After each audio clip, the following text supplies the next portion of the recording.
ಮತ್ತೊಂದು ಆರೋಪ ಅಂದ್ರೆ ನೀವು ಬಡವ್ರ ಮಕ್ಕಳು ಹಿಂದೆ ಇಟ್ಕೊಂಡು ಅವ್ರನ್ನ ಹಳ್ಳಕ್ಕೆ ತಳ್ಳೋ ಕೆಲಸಗಳು ಮಾಡ್ತಿದ್ದೀರಿ ಅನ್ನೋ ಒಂದು ಆರೋಪ. ಹೋರಾಟಕ್ಕೆ ಬರೋದು ಬಡವ್ರ ಮಕ್ಕಳೇ. ಶ್ರೀಮಂತರ ಮಕ್ಕಳು ಹೋರಾಟಕ್ಕೆ ಬರೋದಿಲ್ಲ. ಯಾಕೆ ಅಂತ ಅಂದರೆ ಅವರಿಗೆ ಸಿದ್ಧಾಂತದ ಅರಿವೂ ಇರೋದಿಲ್ಲ. ನಾನು ಯಾಕೆ ಭೂಮಿಲಿ ಬದುಕಿದ್ದೀನಿ ಅನ್ನೋ ಸಣ್ಣ ಅರಿವು ಅವ್ರಿಗೆ ಇರೋದಿಲ್ಲ. ಯಾರೋ ಹೇಳಿದ್ರಲ್ಲ, ಎಜುಕೇಷನ್ನೇ ನಾನು ಬಿಸ್ನೆಸ್ ಮಾಡ್ಕೊಂಡಿದ್ದೀನಿ ಅಂತ ಇತ್ತೀಚೆಗೆ ಶ್ರೀಮಂತರ ಮಗಳೊಬ್ಳು ಹೇಳಿದ್ರು. ಅವ್ರಿಗೆ ಸಿದ್ಧಾಂತದ ಅರಿವೇ ಇಲ್ಲ. ಎಜುಕೇಷನ್ನ ಬಿಸ್ನೆಸ್ ಮಾಡ್ಕೊಂಡಿದ್ದೀನಿ ಅಂತ ಹೇಳೋದ್ರ ಬದಲು ನಮ್ಮ ಅಪ್ಪನ ದುಡ್ಡು ಇಷ್ಟಿದೆ, ನಾನು ಇಷ್ಟು ಜನಕ್ಕೆ ಉಚಿತವಾಗಿ ಎಜುಕೇಷನ್ ಕೊಡ್ತೀನಿ ಅಂತ ಹೇಳ್ಬೋದಿತ್ತು. ನಾನು ಇಷ್ಟು ಜನರಿಗೆ ಉಚಿತವಾಗಿ ವಿದ್ಯಾಭ್ಯಾಸವನ್ನು ಕೊಡ್ತೀನಿ ಅಂತ ಹೇಳ್ಕೊಂಡಿದ್ದಿದ್ರೆ ಅದು ಸೈದ್ಧಾಂತಿಕವಾಗ್ತಿತ್ತು. ಶ್ರೀಮಂತರ ಮಕ್ಕಳಿಗೆ ಎಜುಕೇಷನ್ನು ಬಿಸ್ನೆಸ್ ಮಾಡ್ಕೊಳ್ತಾರೆ. ಶ್ರೀಮಂತರ ಮಕ್ಕಳು ಎಲ್ಲವನ್ನೂ ಕೂಡ ಹಣ ಸಂಪಾದಿಸುವ ಕಾರ್ಯವನ್ನೇ ಮಾಡ್ತಿದ್ದಾರೆ. ಹಾಗಾಗಿ ಬಡವ್ರ ಮಕ್ಕಳಿಗೆ ಇರೋದು ರಾಷ್ಟ್ರ. ಹೌದು, ಯಾಕೆಂತಂದ್ರೆ ಅವರು ಡೌನ್ ಟು ಅರ್ತ್ ನೋಡಿರ್ತಾರೆ. ಯಾರು ಹೋರಾಟಕ್ಕೆ ಬರ್ತಾರೆ? ಅನ್ಯಾಯಕ್ಕೊಳಗಾದವ್ರು ಹೋರಾಟಕ್ಕೆ ಬರ್ತಾರೆ. ಯಾರು ಹೋರಾಟಕ್ಕೆ ಬರ್ತಾರೆ? ತನ್ನ ಮೇಲೆ ದೌರ್ಜನ್ಯ ಆಗ್ತಿದೆ ಅಂತ ಗೊತ್ತಿದ್ದವ್ರು ಮಾತ್ರ ಆಚೆಗೆ ಬರ್ತಾರೆ. ಪಾಪ ಆ ಶ್ರೀಮಂತರ ಮಕ್ಕಳಿಗೆ ದೌರ್ಜನ್ಯ ಹಾಗೆ ಇಲ್ಲಾಗಿರುತ್ತೆ. ಐಷಾರಾಮಿ ಜೀವನ ಬದುಕ್ತಿರ್ತಾರೆ. ಅವರಿಗೆ ಹೋರಾಟದ ಅಗತ್ಯವೇ ಇಲ್ಲ. ನಮ್ಮಂಥ ಹುಡುಗರಿಗಿರುತ್ತೆ. ಆದರೆ ಈ ಆರೋಪ ಸುಳ್ಳು. ಏನು ಅಂದರೆ ಬಡವರ ಮಕ್ಕಳನ್ನು ಪುನೀತ್ ಕೆರೆಹಳ್ಳಿ ಇಟ್ಕೊಂಡು ಹೋರಾಟ ಮಾಡ್ತಿದ್ದಾನೆ ಅಂತ. ನನ್ನ ಹತ್ರ ಇರ್ತಕ್ಕಂಥ ಹುಡುಗರು ಅವ್ರ ಮನೆ ಕಡೆ ತುಂಬ ಗಟ್ಟಿಮುಟ್ಟಾಗಿ ಚೆನ್ನಾಗಿದ್ದಾರೆ. ಮತ್ತು ಹೌದು, ಬಡತನದಲ್ಲಿರೋರು ಇದ್ದಾರೆ.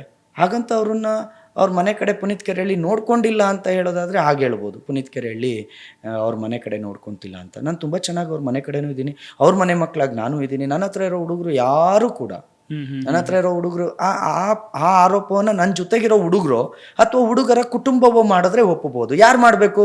ನನ್ನ ಮಗನ ಇಟ್ಕೊಂಡು ಪುನೀತ್ ಕೆರೆಹಳ್ಳಿ ನಮ್ಮ ಮನೆ ಹಾಳು ಮಾಡ್ದ ಅಂತ ಯಾರು ಹೇಳ್ಬೇಕು? ಅವ್ರ ಕುಟುಂಬದವ್ರು ಹೇಳ್ಬೇಕು. ಅವ್ರು ಹೇಳ್ತಿಲ್ವಲ್ಲ. ಅವ್ರಿಗೆ ಇಲ್ಲದ ಆತಂಕ ಇವ್ರಿಗೆ ಯಾಕೆ ಅಂತನಾ? ಅದೇ ಮತ್ತೊಂದು ಆರೋಪ ಏನಂದ್ರೆ ಪುನೀತ್ ಕೆರೆಹಳ್ಳಿ ಹೋರಾಟವನ್ನ ಮತ್ತು ಪುನೀತ್ ಕೆರೆಹಳ್ಳಿ ಜೊತೆ ಸೇರ್ತಾ ಇರ್ತಕ್ಕಂಥ ಹುಡುಗರನ್ನ ತಡೆಯೋದಕ್ಕೆ ನೇರವಾಗಿ ಆಗದೆ ಇಂಡೈರೆಕ್ಟ್ ಆಗಿ ಇದು ಒಂದು ಆರೋಪ. ಇಂಥ ಆರೋಪಗಳನ್ನು 1000 ಮಾಡಿದಾಗ ನನಗೆ ಖುಷಿ ಆಗುತ್ತೆ. ಏನು ಅಂದ್ರೆ ಪುನೀತ್ ಕೆರೆಹಳ್ಳಿ ಜೊತೆ ಹುಡುಗರು ಇದ್ದಾರೆ ಅನ್ನೋದನ್ನ ಅವ್ರು ನೋಡ್ತಿದಾರಲ್ಲ, ಮತ್ತು ಆ ಹುಡುಗರು ಇವ್ರಿಗೆ ತೊಂದರೆ ಕೊಡ್ತಿದಾರಲ್ಲ. ಪುನೀತ್ ಜೊತೆ ಇರ್ತಕ್ಕಂಥ ಹುಡುಗರು ಇವ್ರಿಗೆ ತೊಂದರೆ ಕೊಡ್ತಿದ್ದಾರೆ. ಹಾಗಾಗಿ ಇನ್ನು ಪುನೀತ್ ಕೆರೆಹಳ್ಳಿ ಜೊತೆ ಹುಡುಗರು ಬರಬಾರ್ದು, ಸೇರಬಾರ್ದು ಅನ್ನೋ ಕಾರಣಕ್ಕಾಗಿ ಪುನೀತ್ ಕೆರೆಹಳ್ಳಿ ಬಡವ್ರ ಮಕ್ಕಳನ್ನ ಬೀದಿಗೆ ತರ್ತಾನೆ ಅಥವಾ ಅವ್ರನ್ನ ತೊಂದರೆ ಕೊಡ್ತಾನೆ, ಅವ್ರ ಜೀವನ ಹಾಳು ಮಾಡ್ತಾನೆ, ಬರಿ ಕೊಡ್ತಿದ್ದಾನೆ ಸುಮ್ಮನೆ ಹೋರಾಟದ ಹೆಸರಲ್ಲಿ. ಸರ್, ಆ ಆರೋಪವನ್ನು ನನ್ನ ಜೊತೆಗಿರೋ ಹುಡುಗರು ಮಾಡಿದ್ರೆ ಒಪ್ಕೊಳ್ತೀನಿ. ನನ್ನ ಹುಡುಗರು ಯಾರಾದರೂ ಪುನೀತ್ ಕೆರೆಹಳ್ಳಿ ನನ್ನ ಲೈಫ್ ಹಾಳು ಮಾಡ್ದ ಅಂತ ಹೇಳಿದ್ರೆ ಆಗ ನಾನು ತಲೆ ತಗ್ಗಿಸ್ತೀನಿ. ನಿಜ. ಅದನ್ನು ಬಿಟ್ಟು ಯಾರೋ 3ನೇ ವ್ಯಕ್ತಿ ಬೀದಿಲಿ ಹೋಗೋನು ಮಾತಾಡಿದ್ರೆ ನಾನು ಯಾಕೆ ತಲೆ ಕೆಡಿಸ್ಕೊಳ್ಳಿ?